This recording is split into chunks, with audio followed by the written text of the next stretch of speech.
تیری عظمتوں سے ہوں بے خبر، یہ میری نظر کا قصور ہے۔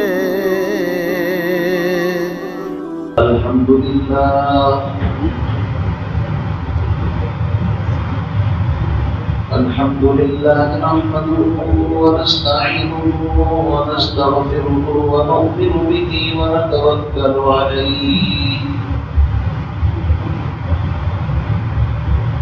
ونعوذ بالله من شرور أنفسنا ومن سيئات أعمالنا، من يهده الله فلا مضل له ومن يضلله فلا هادي له،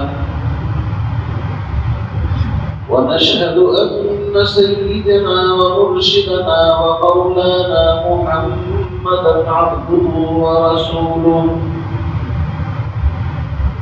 أما بعد فأعوذ بالله من الشيطان الرجيم. بسم الله الرحمن الرحيم. إن الله عنده علم الساعة وينزل الغيث ويعلم ما في الأرحام وما تدري نفس ماذا تكسب غدا وما تدري نفس بأي أرض تموت إن الله عليم خبير. وقال الله تبارك وتعالى في مقام آخر: كل نفس ذائقة الموت. وقال الله تبارك وتعالى: أينما تكونوا يدرككم الموت ولو كنتم في بروج مشيدة. صدق الله العظيم. وقال النبي صلى الله تعالى عليه وسلم: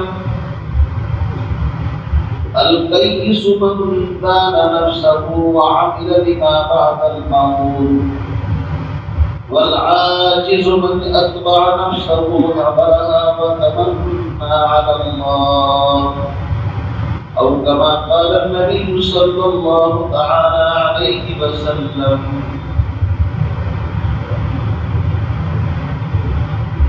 میرے انتہائی واجب الاحترام بزرگوں و دوستوں بھائیوں،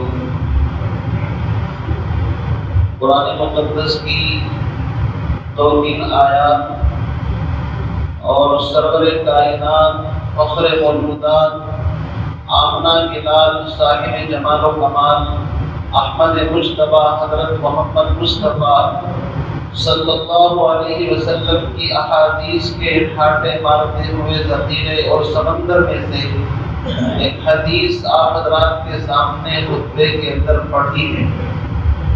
پروردگار عالم سے دعا کرتے ہیں اللہ رب العزت مجھے قرآن اور اس حدیث کی روشنی میں جب تک اور جتنی دیر بات کرنے کی سعادت اور توفیق ملے صحیح اور اخلاص کے ساتھ اللہ تعالیٰ بات کہنے کی توفیق عطا فرمائے، اور جب بات سمجھ میں آ جائے تو اس پر عمل پیرا ہونے کی توفیق عطا فرمائے۔ میرے بھائیوں،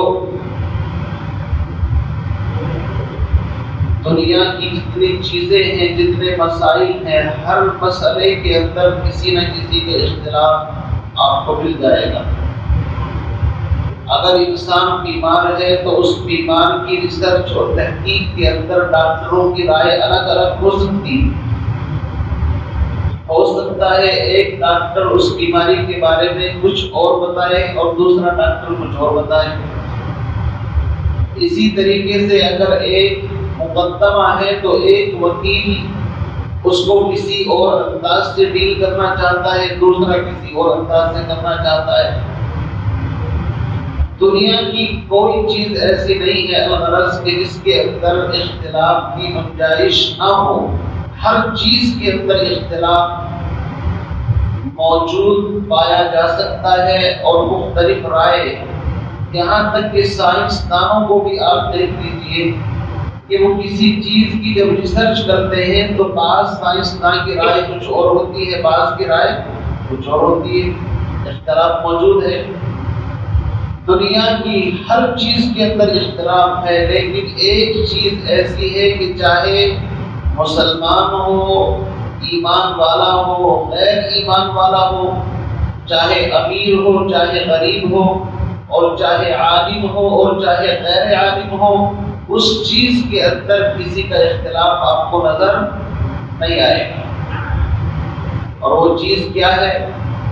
وہ چیز وہ ہے جس کو اللہ نے قرآن میں فرمایا کل نفس ذائقۃ الموت، ہر نفس کو، ہر ذی روح کو، جس کے اندر اللہ نے روح ڈالی ہے، اس کو موت کا مزہ، موت کا ذائقہ ضرور چکھنا ہے۔ دنیا کا کوئی انسان یہ نہیں بتا سکتا کہ اس کی موت کب آئے گی، کس وقت آئے گی، کس حال میں آئے گی، کوئی نہیں جانتا۔ علامہ نصفی رحمۃ اللہ علیہ تفسیر مدارک سورہ لقمان کی وہ آیت جو میں نے خطبے کے اندر پڑھی ہے، اس کی تفسیر کے اندر لکھا ہے کہ خلیفہ ابو جعفر منصور اس نے ایک خواب دیکھا، خواب کے اندر ایک بندے سے ملاقات ہوئی تو اس سے پوچھا کہ میری موت کب آئے گی اور میری زندگی کے کتنے ایام باقی ہیں۔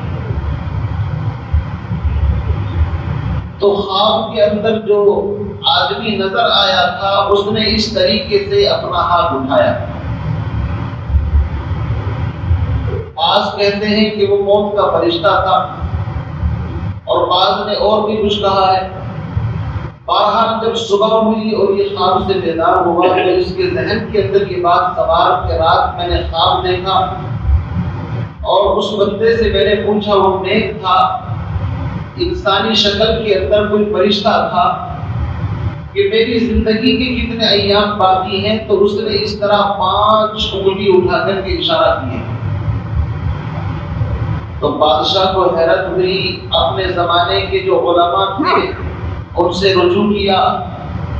بعض علماء نے کہا کہ لگتا ہے تمہاری عمر کے 5 سال باقی ہے، بعض نے کہا 5 مہینے، بعض نے 5 ہفتے، کچھ اور بھی بتایا ہوگا، 5 گھنٹے بھی ہو سکتا ہے، الگ الگ تعبیریں دی، لیکن وہ مطمئن نہیں ہوا۔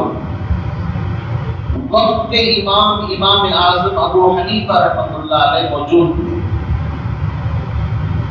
اور اپنی مسند کے اوپر جلوہ افروز تھے، پوری دنیا کے اندر ان کا فیض پہنچ رہا تھا۔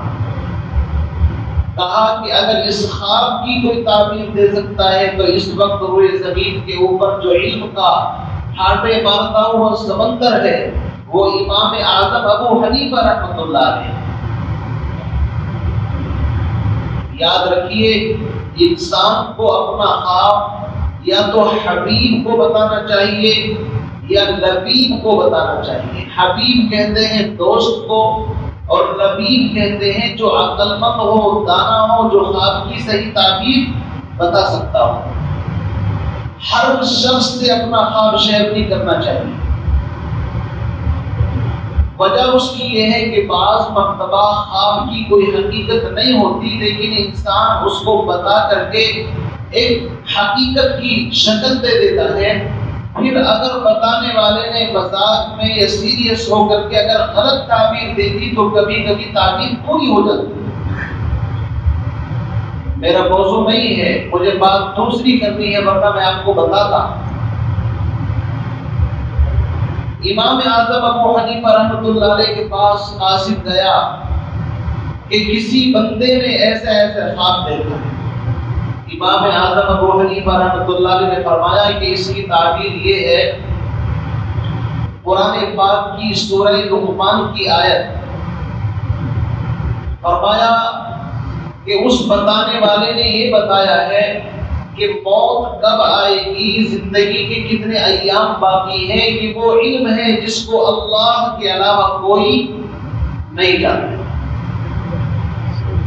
تم مجھ سے پوچھ رہے ہو میری کیا مجال. یہ علم وہ ہے کہ جس کو خالق اور مالک کے علاوہ کائنات میں کوئی جانتا نہیں ہے. اور وہ قرآن پاک کی آیت جو سورہ لقمان کی آخری آیات ہے اس میں 5 چیزوں کا ذکر ہے. فرمایا ان اللہ عنده علم الساعہ، سب سے پہلا علم کہ قیامت کب واقع ہوگی اس کی بالکل صحیح ڈیٹ فکس تاریخ دنیا میں کوئی نہیں جانتا. اس کی نشانیاں ضرور بتائی ہیں، علامتیں بتائی ہیں. ماں باپ کی نافرمانی ہوگی، دوستوں کا احترام ہوگا، مسجدوں کے اندر شور و شغب ہوگا، ناچ گانا عام ہوگا، بہت ساری علامتیں بتائی ہیں قیامت میں. لیکن قیامت کی فکس ڈیٹ اور تاریخ کے کب واقع ہوگی، کون سے سن میں واقع ہوگی، کس طریقے سے آئے گی، اس کو کوئی نہیں جانتا. ان اللہ عنده علم الساعہ، قیامت کا علم صرف اور صرف اللہ کے پاس ہے. وَيُنَزِّلُ الْغَيْثَ، بارش کب ہوگی، کتنی مقدار میں ہوگی، اور اس بارش کے اندر پانی ہوگا یا اس کے اندر کوئی اور چیز ہوگی، اس کو کوئی نہیں جانتا. اسباب اور علامت ہوتی ہیں، بتایا جاتا ہے کہ فلاں تاریخ میں اتنی بارش ہوگی، لیکن ضروری نہیں کہ بارش ہو. تو فرمایا ان اللہ عنده علم الساعہ وینزل الغیث. اور تیسری چیز ویعلم ما فی الارحام، ماں کے پیٹ کے اندر بچہ ہے، بچی ہے، خوبصورت ہے، کالا ہے، گورا ہے، اس کا مقدر سعید ہے یا شقی ہے، ایمان پر رہے گا، کفر پر رہے گا، کتنی اس کی عمر ہوگی، آنکھوں سے دیکھ پائے گا، کانوں سے سن پائے گا، اس چیز کے بارے میں کوئی نہیں جانتا. 3 چیزیں ہو گئی. اور چوتھی چیز وَمَاذَا تَكْسِبُ غَدًا، انسان کل کیا کام کرے گا اس کو کچھ پتا نہیں ہے. پلان اور منصوبے بناتا ہے، لیکن اللہ رب العزت کو کچھ اور منظور ہوتا ہے، وہ کر ہی نہیں پاتا اس کو. تو فرمایا ان اللہ عنده علم الساعہ وینزل الغیث ویعلم ما فی الارحام وماذا تدری نفس ماذا تکسب غدا وما تدری نفس بأی ارض تموت، اور کس جگہ پر، کس وقت، کس حال میں اس کی موت آئے گی، اس کو بھی اللہ کے علاوہ کوئی نہیں جانتا. تو امام اعظم ابو حنیفہ رحمۃ اللہ علیہ نے اس کی تعبیر بتائی کہ تمہارا یہ خواب ان 5 چیزوں میں سے ہے کہ جس کا علم اللہ کے علاوہ کسی کو نہیں. میرے عزیز بھائیوں، جب موت اتنی اٹل حقیقت ہے تو کتنا بے وقوف ہے وہ انسان جس کو یہ پتہ نہیں اس کی موت کب آئے گی، کس حال میں آئے گی، لیکن دنیا کے لیے بڑے بڑے پروجیکٹ، بڑے بڑے پروگرام اور بڑی بڑی چیزیں اپنے ذہن کے اندر سجاتا ہے. یاد رکھیے انسان کا من وہاں پر لگتا ہے جہاں پر اس کی انویسٹمنٹ ہوتی ہے. مرنے کو جی کیوں نہیں چاہتا؟ وجہ یہ ہے کہ آخرت کی تیاری نہیں ہے. پیسہ پراپرٹی تو دنیا کے اندر بڑھا رہا ہے، بینک بیلنس تو یہاں پر ہے، تو جی تو یہاں پر لگے گا نا. اگر انسان آخرت کے واسطے کچھ بھیجتا تو پھر موت اس کو ایسی عزیز ہوتی جیسے کسی مہمان کا انتظار کرتا ہے. جن اللہ والوں نے اپنی موت کو سامنے رکھ کر کے زندگی گزاری، وہ تو موت کی دعائیں کرتے تھے، الہی اچھی حالت میں موت آئے، ایمان کی حالت میں موت آئے. اور ہم جیسے گنہگاروں کو تو موت کا نام سن کر کے ڈر لگتا ہے. میرے عزیز بھائیوں، اس غفلت کی چادر کو اتار پھینکنا ہے. ہم میں سے ہر ایک کو آنے والے دن کی تیاری کرنی ہے. اللہ کے نبی علیہ السلام کی حدیث جو میں نے خطبے کے اندر پڑھی، آپ علیہ السلام نے ارشاد فرمایا القیس من دان نفسہ، عقل مند انسان وہ ہے جو موت سے پہلے پہلے موت کی تیاری کرے. اور بے وقوف عاجز وہ شخص ہے جو اپنی نفس کی خواہش کے مطابق زندگی گزارے اور اللہ سے بڑی بڑی امیدیں رکھے. تاریخ بتاتی ہے، سیرت کی کتابیں آپ پڑھیں گے کہ اللہ والوں نے ایسی زندگی گزاری ہے، ایسی محنت کی ہے کہ سب کچھ آخرت کے اوپر لگا دیا۔ حضرت ابو عبیدہ ابن الجراح رضی اللہ تعالیٰ بڑے صحابی ہیں، عشرہ مبشرہ میں ہیں، اور ان کے فضائل کے اندر صرف اتنی بات آپ کو بتا دوں، حضرت عمر بن خطاب رضی اللہ تعالیٰ کا جب انتقال ہونے لگا، ان سے پہلے ان کا انتقال ہو چکا تھا، ملک شام کے اندر طاعون کی بیماری کے اندر، فرمایا کہ اگر آج ابو عبیدہ زندہ ہوتے تو مجھے کسی کو امیر بنانے کے لیے مشورہ کرنے کی ضرورت نہیں تھی، ان کو امیر منتخب کر۔ عشرہ مبشرہ میں سے یعنی وہ 10 صحابی جن کو اسی زندگی کے اندر نبی علیہ السلام نے جنت کی بشارت دی، ایک ہی مجلس کے اندر، ابو بکر فی الجنہ، عمر فی الجنہ، عثمان فی الجنہ، علی فی الجنہ، طلحہ فی الجنہ، اور سعد بن وقاص، زبیر بن عوام اور ابو عبیدہ بن الجراح، اور اسی طریقے سے حضرت سعید بن زید، یہ 10 صحابہ ہیں جن کو ایک ہی مجلس کے اندر نبی علیہ السلام نے اسی دنیا کے اندر بیٹھ کر کے جنت کی بشارت دی، جنتی لوگ۔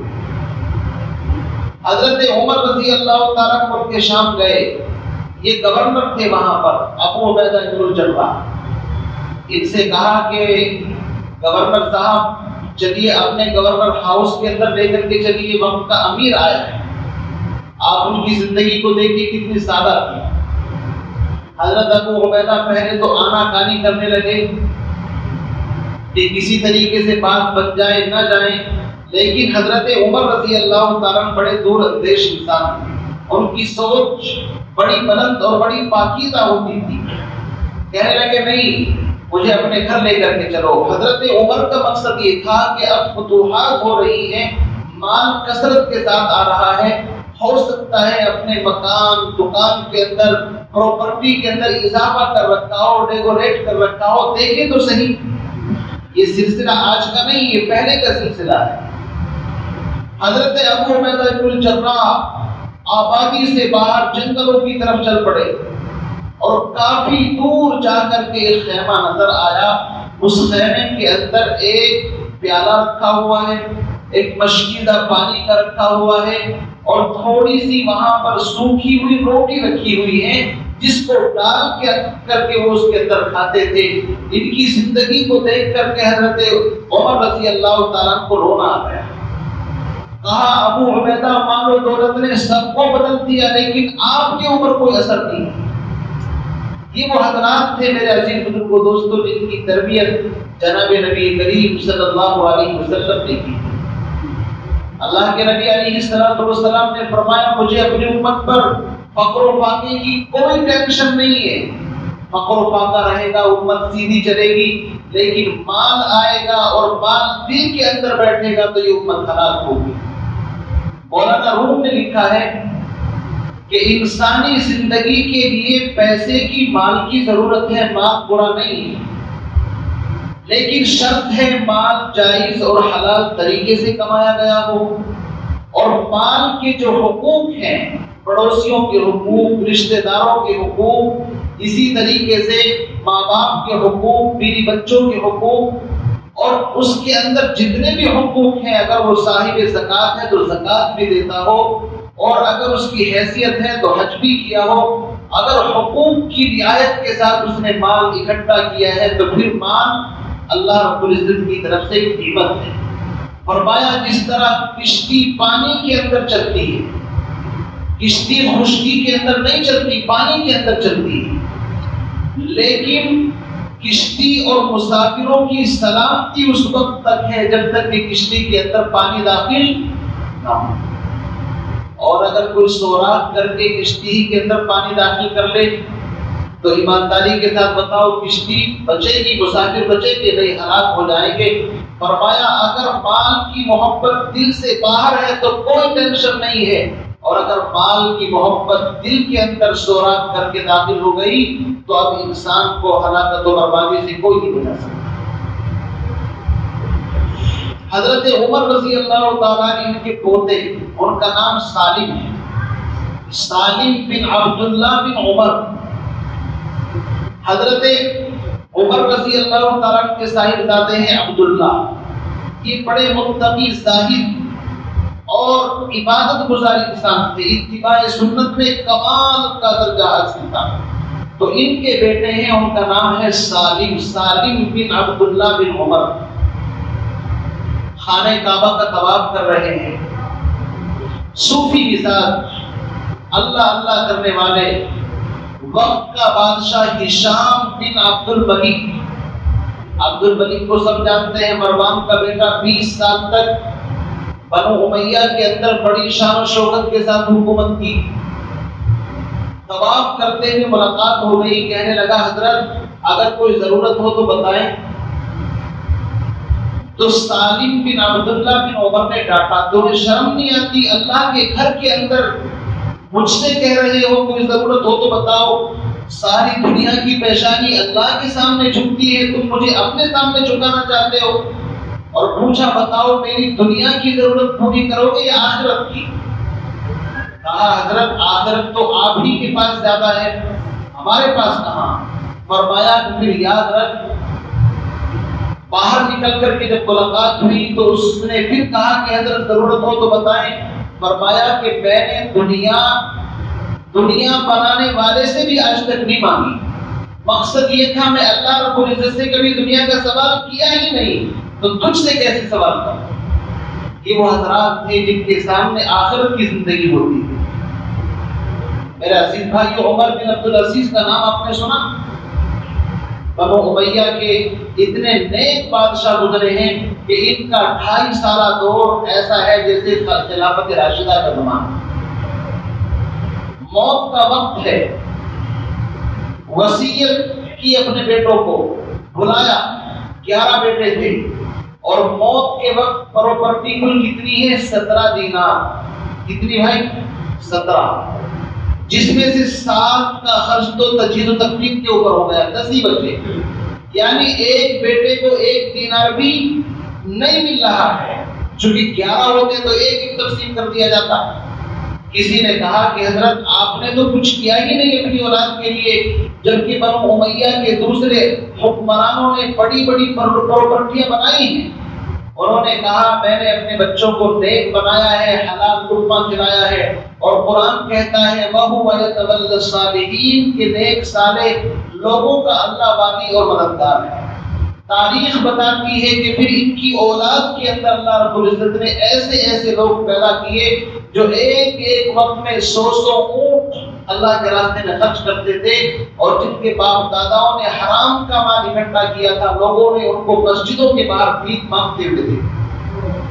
میرے عزیز بھائیوں، کہنے کا مقصد یہ ہے یہ دنیا فانی چیز ہے، اس سے زیادہ دل لگانے کی ضرورت نہیں ہے۔ دنیا اتنی ہو کہ اللہ کسی کا محتاج نہ کرے۔ آج ہم سب دنیا کو سمیٹنے میں اتنے اندھے پاگل کیوں ہونے جانتے ہیں؟ اس کی اصل وجہ ہے تقابل۔ میرے بھائی کے پاس اتنا ہے، بھتیجے کے پاس اتنا ہے، فلاں کے پاس اتنا ہے، یا شادی کے اندر ان کے کپڑے ایسے ہوتے ہیں، ڈریس ایسی ہوتی ہے، اور تمہاری بیوی بچے ایسے رہتے ہیں۔ تو اس تقابل کی وجہ سے انسان حلال اور حرام سے بے پرواہ ہو کر کے بس دولت کو سمیٹنے میں لگا ہوا۔ یاد رکھیے نبی علیہ الصلوۃ والسلام نے فرمایا حب الدنیا رأس کل خطیئۃ، ہر تکلیف، ہر برائی کی جڑ دنیا کی محبت ہے۔ اس لیے ہم سب اس بات کا عزم کریں، عہد کریں کہ دنیا کی محبت کو دل سے نکال دیں۔ اللہ رب العزت نے جس کو دیا ہے وہ اس کو ان حقوق کے اندر خرچ کرے جہاں پر خرچ کرنے کا حکم ہے۔ حدیث کے اندر فرمایا انسان کہتا ہے میرا مال میرا مال میرا مال، فرمایا اس کا مال وہ ہے جو اس نے کھا لیا، پہن لیا اور آگے اللہ کے راستے میں خرچ کر کے جمع کر دیا، اس کے علاوہ اس کا مال نہیں بلکہ وارثوں کا مال ہے۔ اس لیے آئیے ہم سب مل کر کے عزائم کریں، ارادے کریں کہ جس مقصد کے لیے ہم سب یہاں پر جمع ہوئے ہیں، نماز پڑھنے کے لیے، اس مسجد کو وسیع کرنا ہے، کشادہ کرنا ہے، اللہ کے گھر کو آباد کرنا ہے، آپ سب جانتے ہیں، بتانے کی ضرورت نہیں کہ جو پلاٹ ہے اس کی تقریباً 30-35 لاکھ الحمدللہ ادا ہو چکے، اور تقریباً 20 لاکھ کا قرض مسجد کے ذمہ باقی تھا، اس میں سے کچھ ہے، اور آپ کو تقریباً 18-19 لاکھ روپے ابھی اکٹھے کرنے ہیں۔ تو میں آپ حضرات سے مؤدبانہ التماس کر رہا ہوں، پچھلے ہفتے، اس سے پچھلے ہفتے بھی آپ ان ساری چیزوں کو ذہن سے نکال دے۔ انسان کو شیطان ڈراتا ہے کہ اگر دے دیا تو کہاں سے آئے گا، الشیطان یعدکم الفقر ویأمرکم بالفحشاء، حالانکہ اللہ رب العزت کا وعدہ ہے، مثل الذین ينفقون اموالهم فی سبیل اللہ کمثل حبۃ انبتت 7 سنابل فی کل سنبلۃ 100 حبہ۔ یہ اللہ کا وعدہ ہے، قرآن کی آیت ہے کہ جس طرح ایک دانہ زمین پر گرتا ہے پوری ایک باغ اگتی ہے اور 100 دانے اس کے اندر پیدا ہوتے ہیں۔ خدا کی قسم اپنے دل کے اندر ارادہ کرو کہ میں یہاں پر اللہ کو دے رہا ہوں، اللہ رب العزت میری نسلوں کے اندر خیر کے فیصلے فرمائیں گے۔ میرے بھائیوں، اب اٹھ کھڑے ہوں اور ہمت کریں، ہمت کر کے اپنی طاقت کے مطابق آرام کے ساتھ چلہ پکارنے کی ضرورت نہیں۔